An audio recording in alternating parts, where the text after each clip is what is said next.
Okay, good morning. Good morning and welcome to day 3 of the Hildebrand Project Summer Seminar. This morning we have 2 panels on authenticity. On our first panel we have Dr. Crosby, Dr. Spencer and Dr. Harold. Dr. John Crosby, who will speak first, will speak on the contrast between stances that we own and the spirit of conformism. Dr. James Harold will speak on the positive notion of authenticity, building on Charles Taylor's critique, and Dr. Mark Spencer will speak on the connection of freedom and self-creation. So we welcome Dr. John Crosby. Good morning to you. It's even though we're in the 3rd day, the morning turnout is not reduced. You're turning out just like you did at the beginning, which is a sign that this is interesting to you. So let me start with a kind of objection to bringing authenticity into a discussion of virtue. Many say that authenticity is not really a moral virtue at all, or even a part of a moral virtue. They say that the main thing needed by a virtue is that the virtue is directed to something really good. How much the virtue is owned by me, which is the concern of authenticity, is of merely psychological interest and not really a morally relevant factor. They say, let's stick to the old virtues, prudence, justice, and the rest, and forget about authenticity, which is a subjectivist distraction. So, in the light of that objection, authenticity doesn't even belong in our summer seminar.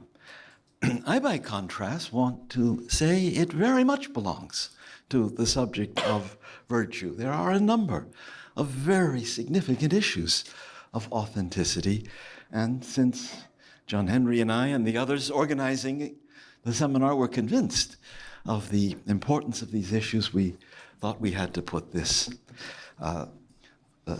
sessions on authenticity into the program. Now, I want to pick out 3 serious issues of authenticity, simply by way of stirring the waters and eliciting your responses. Here's a first issue. Kant says that we act rightly only when we do what any reasonable person in our circumstances would do.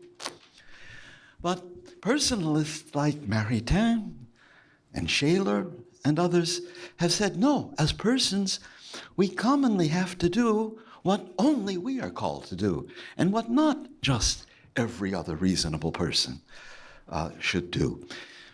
And the basis of this idea is that we human persons don't just exist as specimens of the humankind. We have, each of us, an essential identity as this person. As a result, I have specific moral tasks that only I have and no other. And so here arises an issue of authenticity. Suppose I always act in my moral life like any reasonable person acts, and don't realize that as unrepeatable person, I have moral tasks that only I have. Do I thereby act inauthentically? Would I act more authentically if I know how to act in my own name and not just always as one rational being among many? Would this not make my acting more authentic?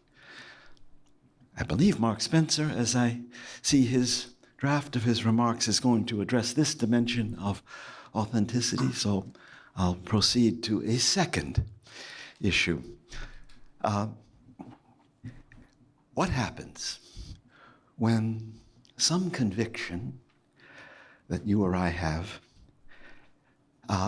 is not really owned by us. I'm thinking of cases where I pick up a conviction from my surroundings and repeat it without really understanding it. You see this often in an almost comical way in adolescence. You know, they repeat what they've heard from their parents. They think they're speaking very originally. And certainly there's a certain inauthenticity in that way of holding a view. And even if we suppose that the conviction that you pick up is true, that doesn't really matter. The inauthenticity of mindlessly repeating it seems to be just as bad as in the case of a false conviction. There's a danger, you could say, of a false objectivism in our ethical thinking.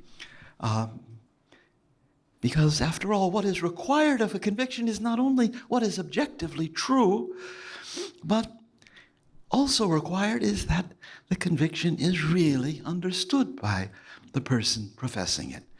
And it's not just accepted in a conformist spirit.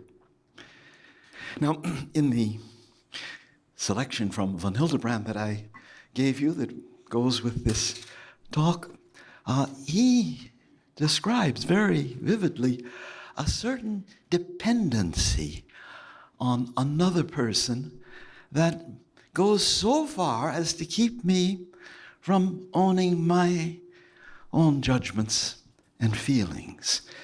He expresses, it seems to me, an extreme of inauthenticity here. And let me quote just a few sentences. This is from his work on the nature of love, chapter 9. He says, I'm thinking of persons who, both in their judgments about things and in their affective responses, live from the impulse of other people's judgments and responses, live a kind of proxy life.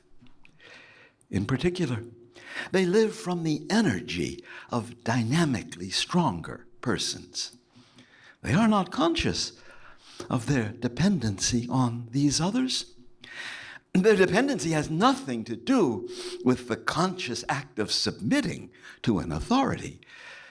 They do not realize it, they just repeat what the stronger person forcefully says and do not notice that they would change their mind if someone came along energetically affirming the opposite. And in this connection, von Hildebrand notes that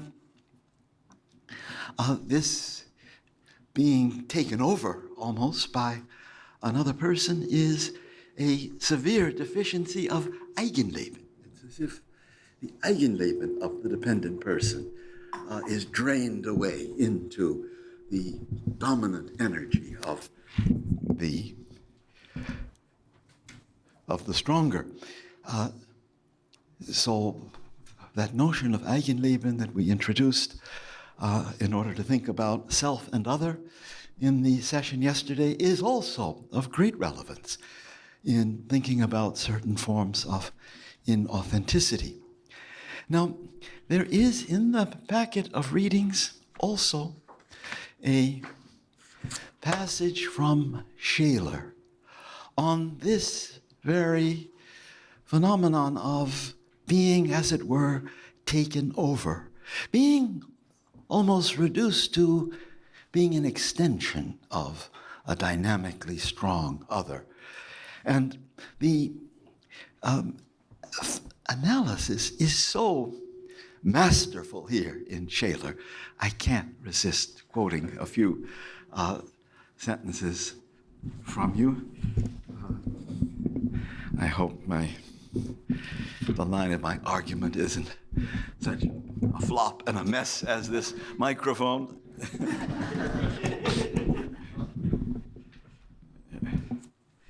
All right, let's see how long that lasts.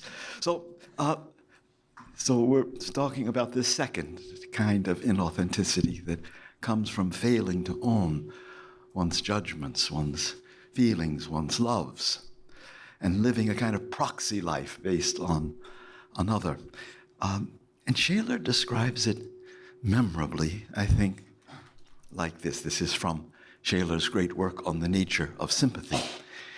He says, I have in mind the situation in which our own life acquires a tendency to dissipate itself into a vicarious reenactment of the doings of one or more other people, where we are so caught up, as it were, in the other's changing moods and interests that we no longer seem to lead a life of our own, or where our own life largely consists in a series of reactions to such material content as becomes available at second hand through the other's experience.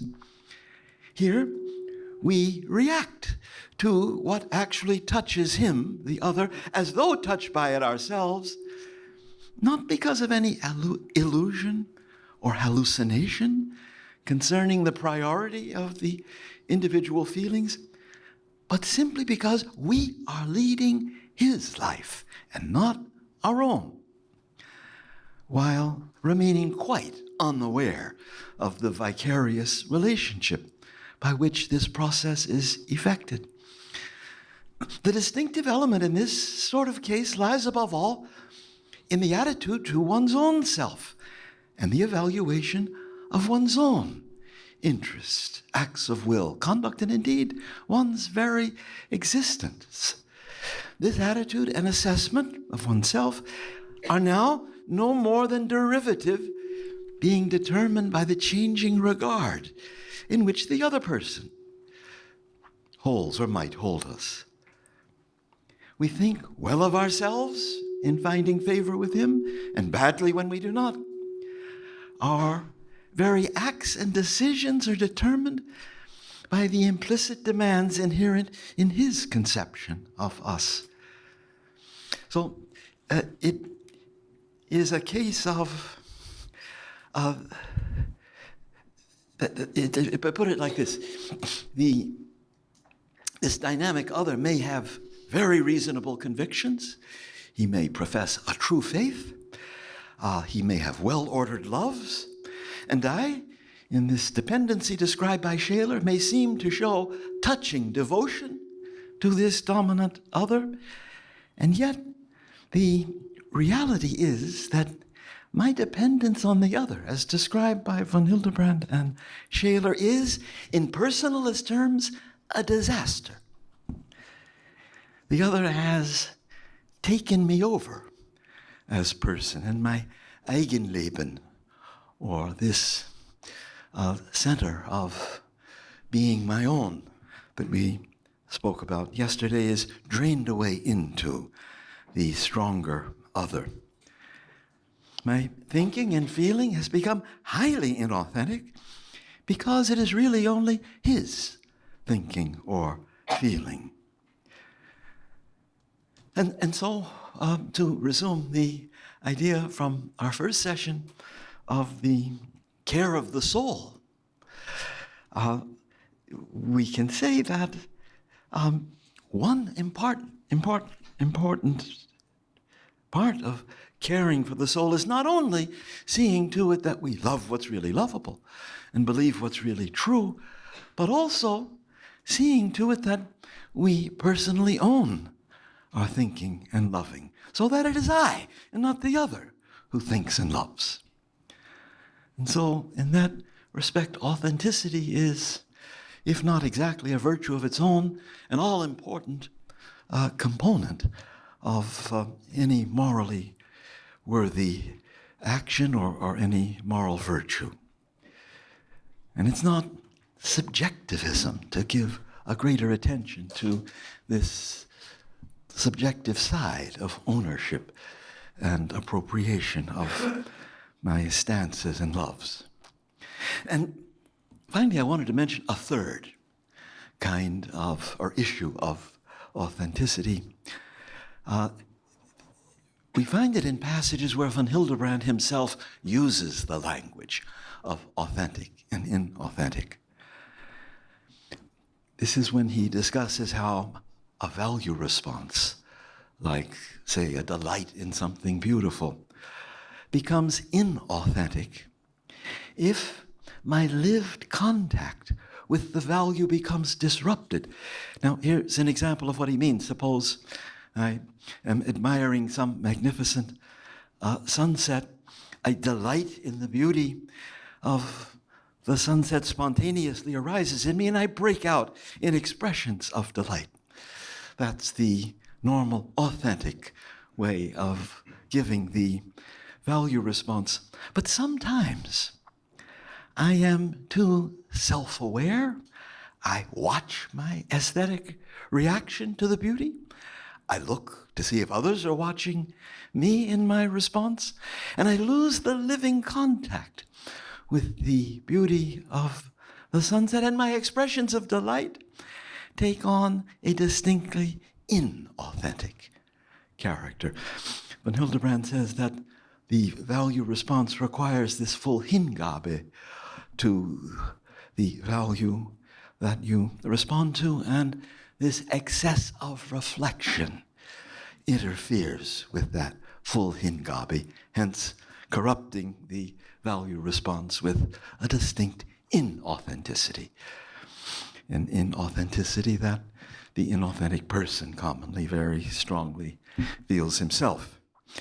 So, there are three issues of authenticity that, so the first, this authenticity of finding what belongs to my personal moral calling and doing that, the authenticity of owning my loves and judgments, and finally the authenticity of responding to value out of this undisturbed, immediate contact with value. And there are certainly many other issues of authenticity that require us, I think, to make an issue of it in this seminar. And I would, in concluding, add to a question Hevroge raised yesterday. He was asking, what are some signs of the fact that there's this greater attention to subjectivity and interiority in modern personalist thought?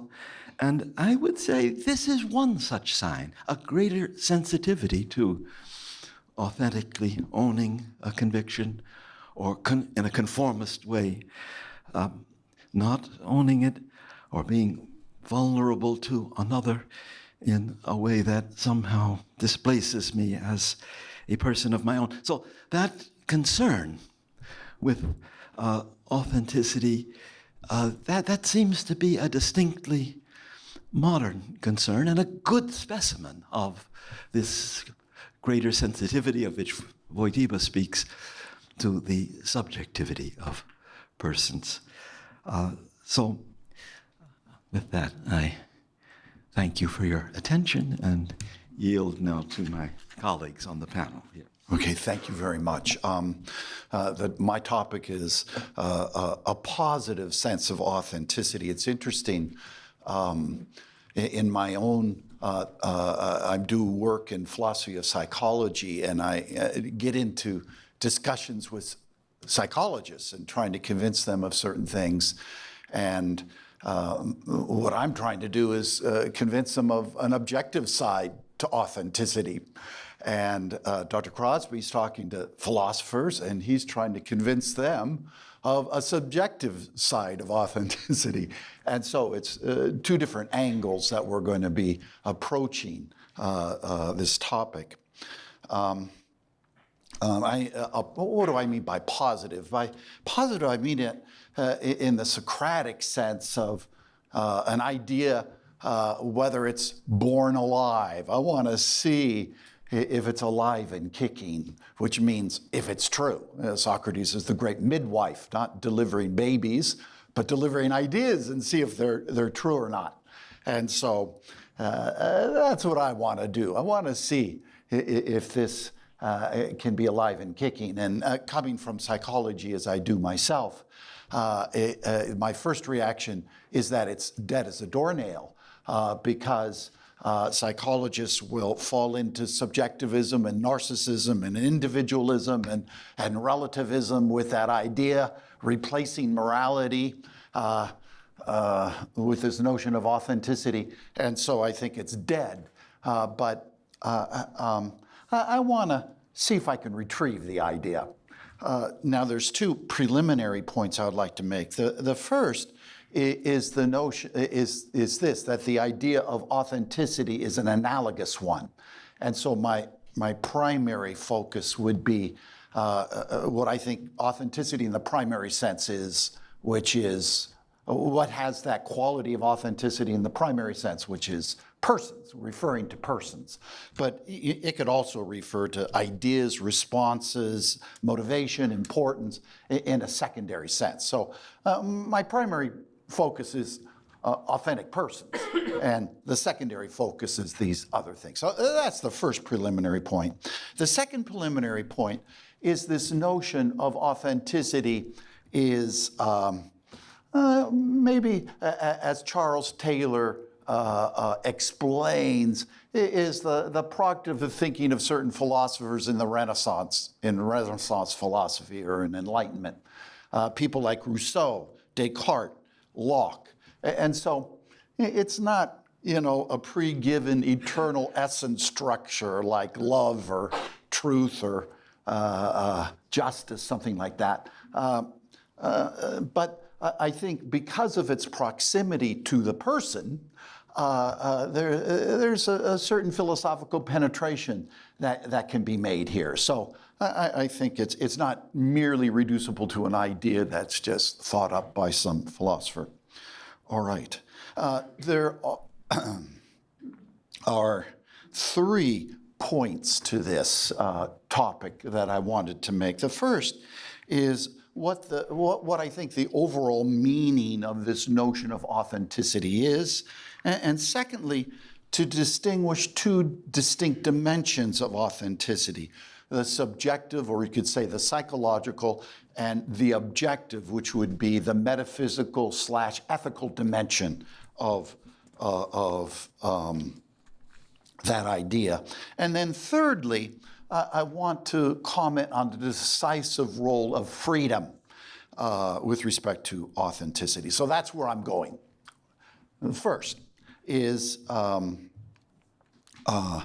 the overall meaning of the term, which is this, that it seems to me an authentic person is one whose personality, including his or her individual actions and inner responses and superactual responses, living consciously through time, reveal the person. Okay, and there's 2 ideas here. One is ownership. We need to think for ourselves and will, so to speak, in our own name. And the other is truth. We need to somehow be true to who we are, to ourselves. And both dimensions are crucially important. You can't have one or the other and have a robust idea of a true idea of authenticity. So, all right. So this leads us to the second point of our outline. It seems to me these 2 dimensions or poles, one being subjective in the sense of going back to the subject, and the other objective. There are 2 ideas here. One subjective, one objective. The subjective pole is what humanistic psychology, together with people like Jean-Paul Sartre, especially see. For example, the humanistic psychologist Carl Rogers approvingly quotes one of his clients to have said to him, quote, "I always felt that I had to do things because they were expected of me, or more important, to make people like me. To hell with it. I think from now on, I'm going to be just me, rich or poor, good or bad, rational or irrational, logical or illogical, famous or infamous," unquote. And here, he's pointing out something which was pointed out by Dr. Crosby before. Simply to accept the opinions of others, especially some dominating other, by adopting their opinions and even confusing their own opinions with theirs, is to be radically inauthentic. It's important to periodically stop and ask oneself, what do I think? How do I feel? In conversation earlier with Maurizio Roman, he talked about in his own business the dangers of groupthink. And that's certainly true in his business, but it's also true with all of us, that we need to think for ourselves, see for ourselves at the end of the day to do that. And it surprisingly, it doesn't come naturally to most people. All right. There's another aspect of Rogerian psychology which seems much more theoretically suspect, and that's when he expresses his distaste for any fixed states. He thinks that a person is reducible to simply acting in the present moment. Thus, he says that, quote, the good life is a process, not a state of being. If that's true, then our positive idea of authenticity, going back to that first point, referring to someone's personality revealing the being of the person, not just in time through present moments, but also consciously, substantially living through time as a being, that idea is mistaken. There is no being of the person in that sense. The person is merely reducible to psychic states that continually change from moment to moment. And so, now, Rogers does want to keep the idea of authenticity revealing something that is somehow more real. So, what then is that reality that it's revealed, if not the person? Through authentic behavior? Well, for Rogers, this means merely being true to one's own feelings expressed in the present moment. Now, this idea strikes me as similar to, oddly enough, Jean-Paul Sartre. Granted, Sartre is no sunny California optimist like Rogers, but he does put stock in being authentic. As I understand him, Sartre is less interested in being true to one's own feelings as to one's own thoughts and opinions. Any opinion that's not one's own and going back to oneself is somehow illegitimate. The world considered in itself is meaningless. So what constitutes an authentic personality is someone asserting and projecting one's own ideas in the world instead of merely passively accepting someone else's worldview. Thus, neither Sartre or Rogers like the idea of any pre-given meaning or transcendent truth. One needs to be true to oneself, and that's the end of it.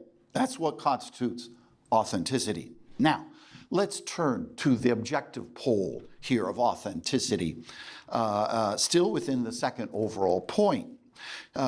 What if Sartre is wrong with the idea of denying the realm of pre-given meaning? Let's, just for the sake of the argument, I don't think my points with this crowd will provoke an argument, but for the sake of the argument, just assume these four things without trying to establish them. First, that being is good, intrinsically good. Second, that the kind of being that human beings possess is not only just in the present moment, but living substantially through time. And also that the highest kind of being in being is personal being. That's the second point. The third point, that this personal being involves an ordination to transcendent reality, including, of course, morality, without which there will be, sooner or later, terminal frustration. And fourthly, let us assume that it's not just the substantial being of things that are good, but also certain attitudes and responses of persons can be intrinsically good as well, such as responses of love and justice and so forth, while their contrary opposites are evil and ugly.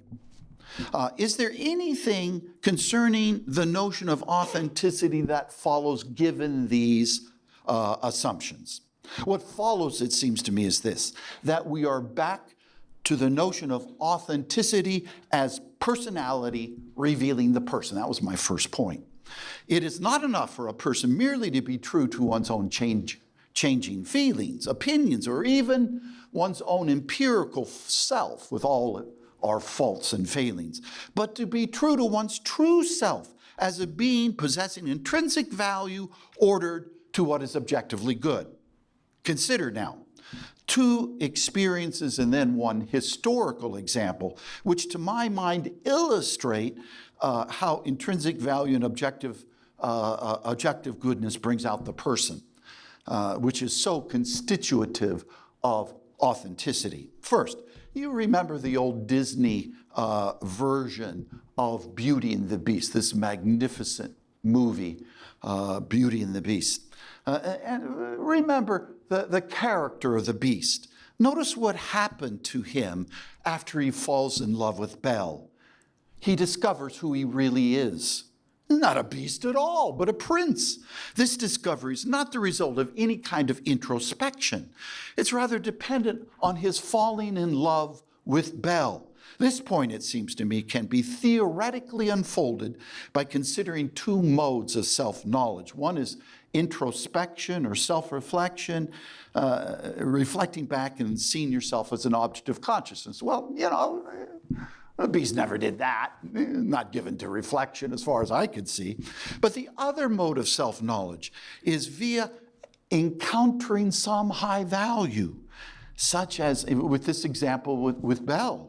And through that encounter, actualizing himself at a deeper center, organically, naturally, leading to deeper self-discovery. It was this second approach that was actualized by the beast, by which he discovers his true nature, that he's really a prince. He's more authentically himself as a prince. That's what he really is. Just as analogously, that is what we really are. Beings possessing intrinsic value oriented to goodness. Thus, there really is a distinction between the empirical self, with all our faults and vices, and who we really are. Beings possessing high value, which we do not always live up to, just as the beast did not always live up to being a prince before meeting Belle. It is more clearly authentic for the beast to be who he really is, a prince, just as we are more authentic to be who we really are. All right, I pounded that in enough. Second, consider the opposite experience of someone being lost in his own vices. Such a person could lose a sense of self, even substituting their vice or addiction for who they really are. I get this sense from some active homosexuals. They feel that if and when someone condemns the practice of homosexuality, that this person doing the condemning is condemning them as persons, as if their very identity is tied up with this practice. They cannot anymore make the crucially important distinction, Augustinian distinction between the sin and the sinner. They cannot understand how it's possible to condemn the sin while having a genuine, loving concern for the welfare of the sinner.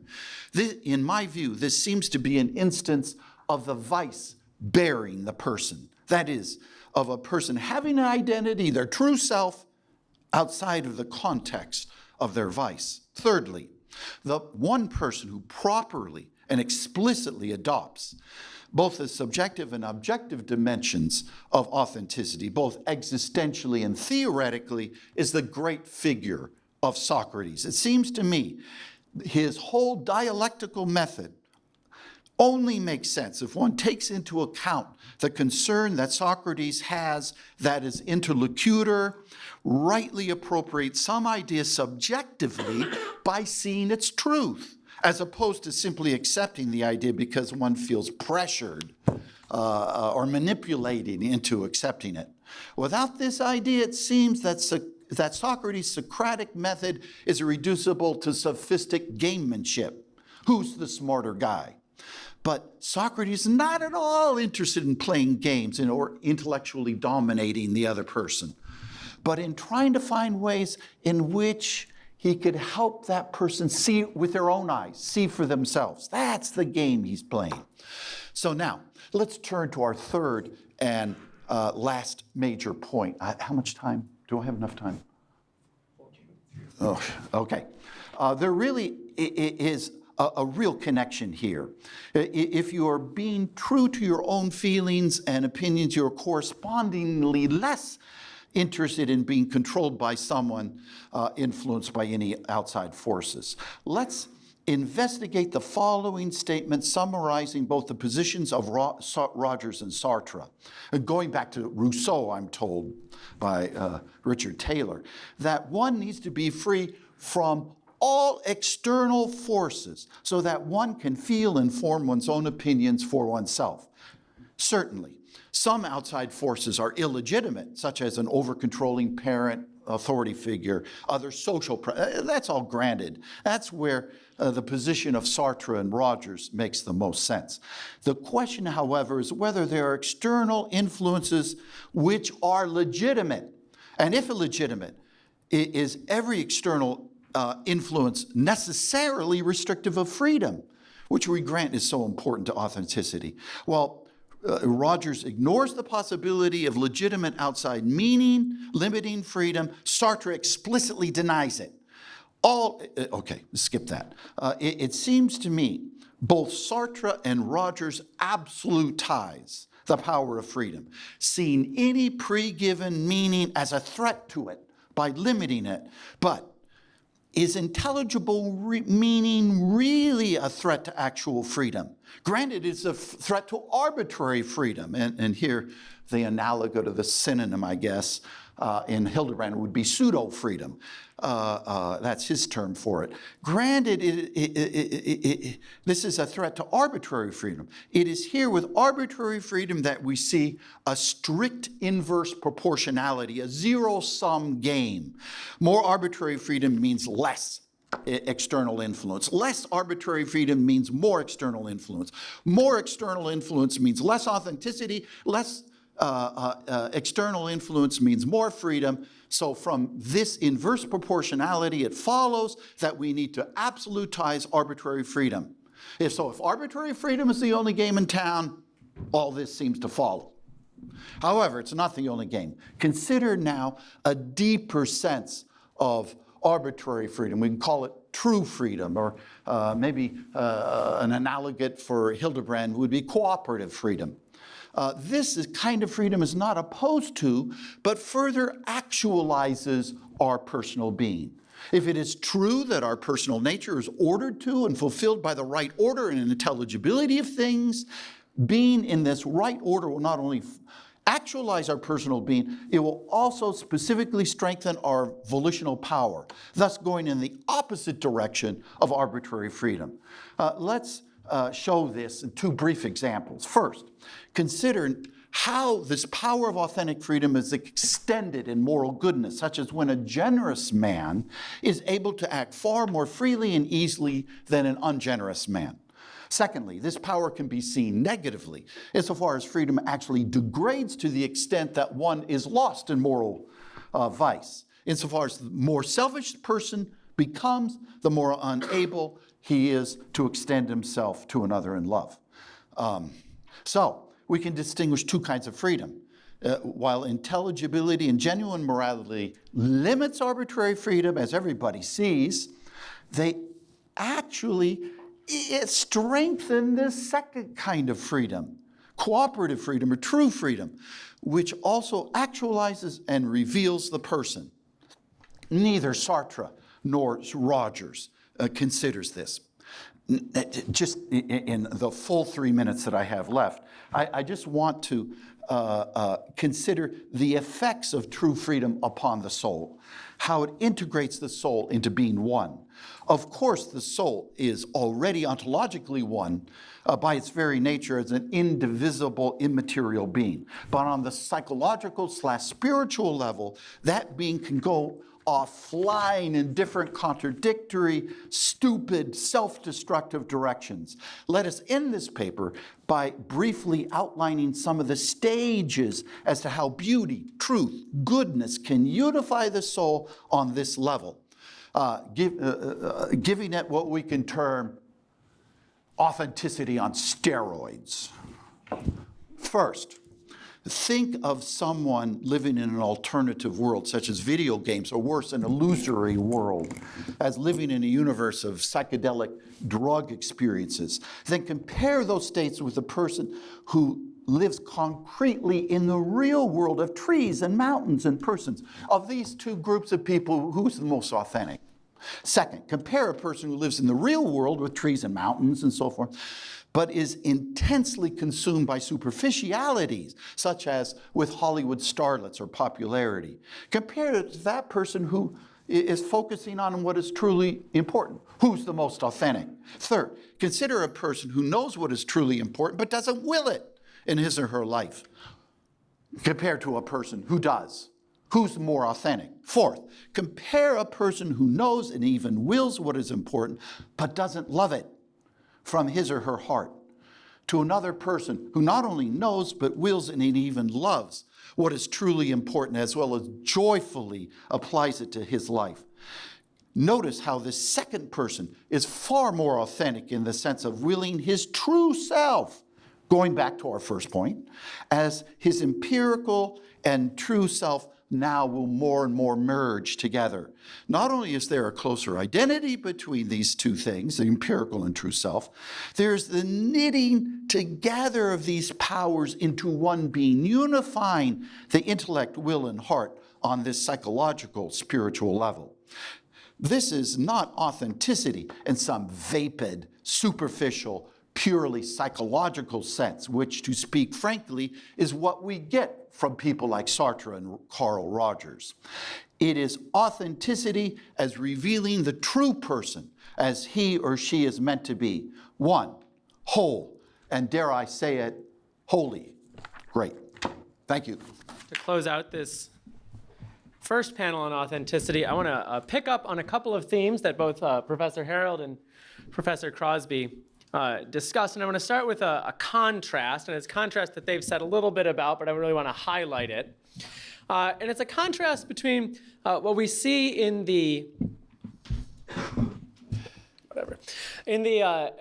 traditional virtue ethics, which has a heavy emphasis on obedience. Right? We've talked about some of these forms of obedience. Obedience to God, obedience to one's nature, obedience to value, obedience to these legitimate external influences that Professor Harold just talked about. And there's also an emphasis there on universality.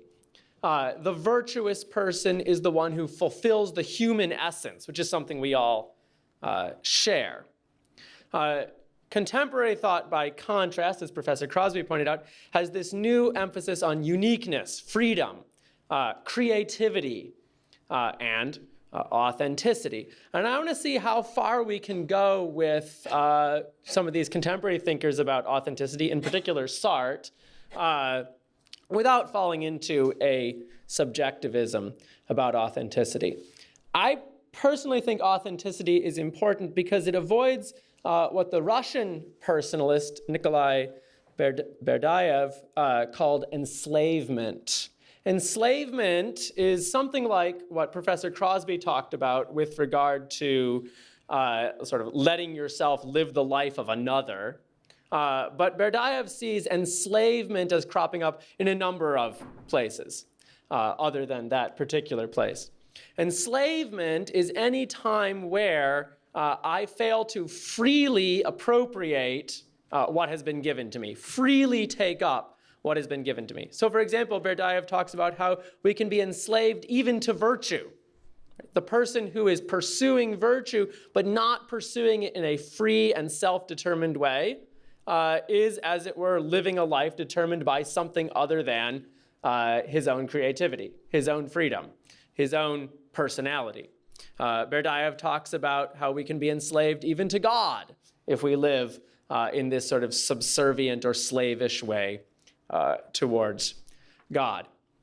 And I think we can understand the danger of enslavement, and we can see how this notion of authenticity can help alleviate it and then really add something to a virtue ethic by turning to Jean-Paul Sartre. Now, and I gave you a short selection from his famous speech that he gave in 1946, Existentialism is a Humanism, where he sort of sums up at least his early philosophy. Now, Sartre certainly goes too far in the direction of a sort of relativistic, what we might call an anti-morality. And Professor Harold has pointed to a number of the dangers of that view. But I think there's a lot that we can appropriate from his view as well. Sartre sums up his account of the human person like this: man is nothing else than that which he makes of himself. Man primarily concretely exists. Man is before all else something which propels itself towards a future and is aware that it is doing so. Now, when Sartre says that man is primarily what he makes of himself, he means that there's no sort of pre-given or God-given nature or purpose that the human person has. Clearly, a Christian personalist can't go with him on that point.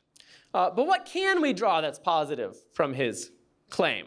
I think we can draw this, that man, having subjectivity and freedom, does not fully actually have anything unless he freely takes it up.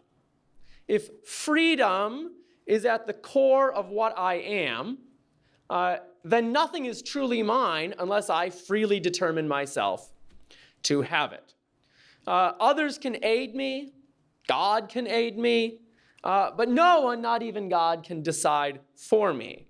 And to fail to freely appropriate, freely take up what has been given to me is to evade who I am.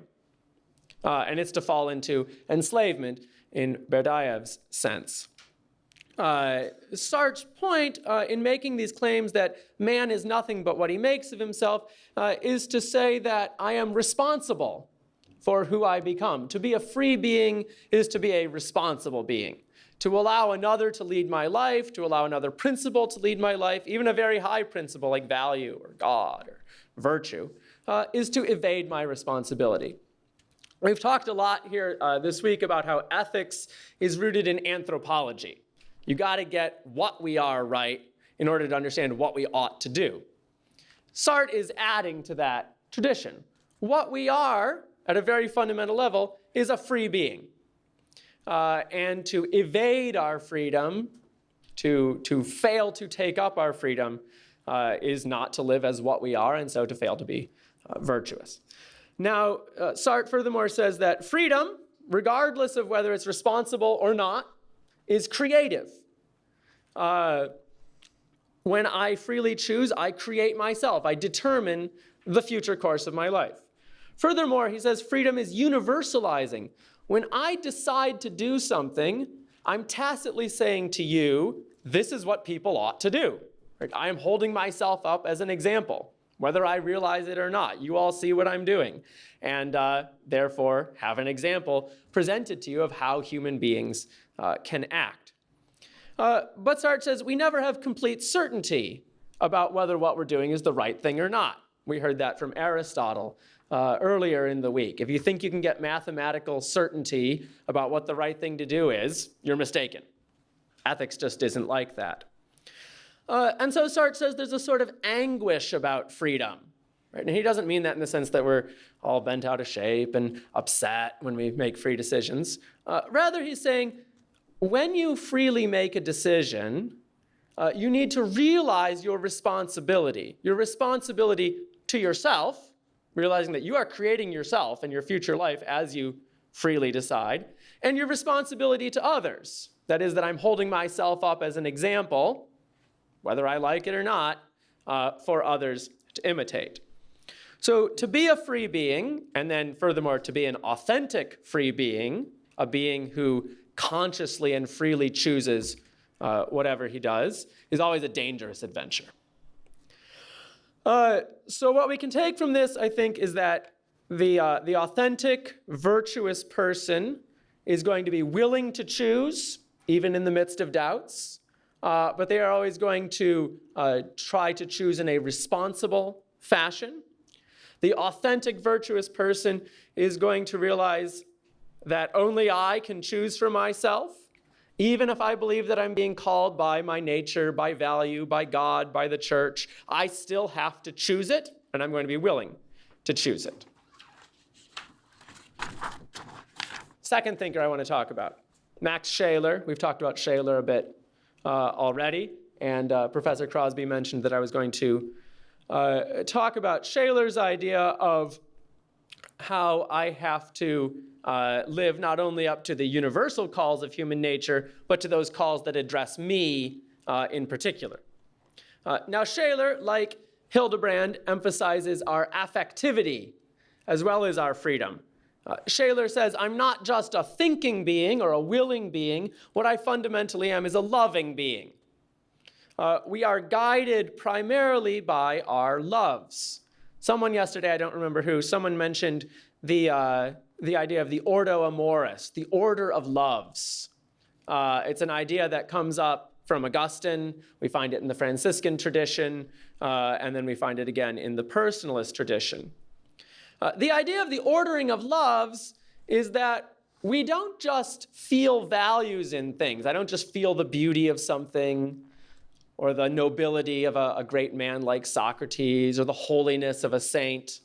Rather, I always feel these values, I love these values as falling into a hierarchy. Some values present themselves to me as better, more choice-worthy than others.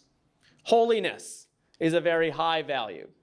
The sort of vitality and excitement we feel, say, in a great athlete is also a value, but a comparatively much lower value than holiness. Presented with the option of choosing athletic vitality or holiness, you should choose holiness every time. So there's an objective order to these loves, and we are called to bring our loves into line with that objective order.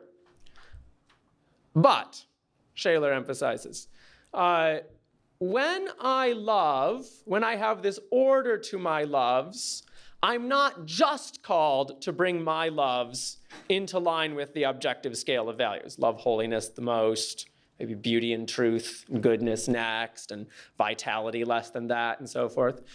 Rather, certain values address me in particular. So, for example, we can think of cases of people who felt certain values for the first time. We've talked about St. Francis and St. Therese of Lisieux this week. There's a sense in which they discovered new ways of being holy, new forms of that value that no one had ever discovered before. And they were called, by their experience of those values, to freely and creatively live their life in light of those values, and then display them to others, make them available to others. Now that there's been St. Therese, we can all live her little way, and that wasn't there was a sense in which that wasn't a possibility before her. So to be authentically virtuous requires that I freely take up what Scheler calls my personal value essence, the particular way in which values address me. Now, Scheler emphasizes that these particular values that address me and that I discover this call to within myself, they can't violate the objective order. If someone were to say, well, the way that values personally address me is that athletic vitality is much more important than holiness, well, they'd be wrong, right? There's an objective order to these things. But there might be particular sorts of these objective values that only they can feel, that only they can love, and that then they display to the rest of us. Okay, let me sum up real quick, and then we can turn to discussion. So I've got sort of two parts to what I think needs to be in a virtue ethic that takes authenticity seriously. First, this notion of freedom, creative, self-determining, responsible freedom. If I don't live my virtues in a free way, if I don't take up the values that present themselves to me in a free and creative way, I am living inauthentically. I am enslaved to something, even if it's a good thing. Second, this idea of a personal value essence. What I'm called to freely take up is particular to me. There are particular calls that address only me. And for me to fail to take up those calls is for me to live inauthentically, even again if I'm living the normal, universal, general human virtues. And I think in this way we can see how a notion of authenticity is rooted in a particular picture of what we are as persons. Thanks.